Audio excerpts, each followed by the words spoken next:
Shalom. This week's Dvar Torah is on Rosh Hashanah. Rosh Hashanah is a serious day on the Jewish calendar. It's Judgment Day. The Jewish people, our rabbis explained, are brought one by one in front of God and judged for their actions throughout the year. One would expect a great deal of verses in the Torah that discuss Rosh Hashanah and how serious one should take the day. Yet, the exact opposite is true. Very little is written about the day.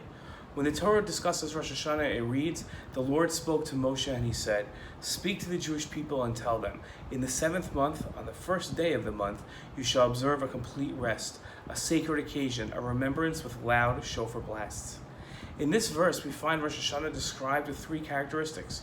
It's a complete rest, a sacred occasion, and a remembrance with loud blasts. What do these descriptions tell us about the day? Let's define the 3 terms one by one. In his commentary to the Torah, the Ramban wrote that the phrase "you shall observe complete rest" means that you should have a day of refrain from work in order to rest on that day.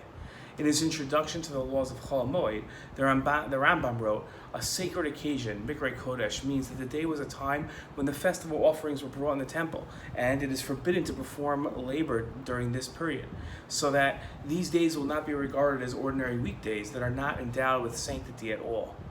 In his commentary on the verse that discussed, the Rashbam explained that a remembrance with loud blasts meant that with a blast of the shofar, the Jewish people will be remembered by God. As it says in Bamidbar, "You shall sound short blasts on the trumpets, that you may be remembered before the Lord your God." There's one more description of Rosh Hashanah, and although it doesn't appear in the Torah itself, it's important.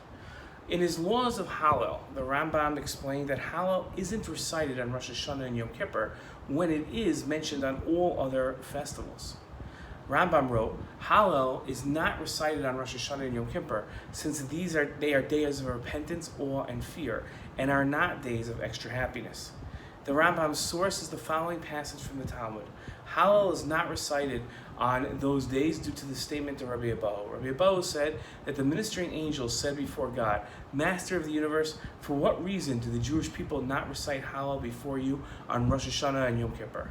God said to them, "Is it possible that when the king is sitting on the throne of judgment and the books of life and death are opened before him, the Jewish people would be reciting joyous songs of praise before me?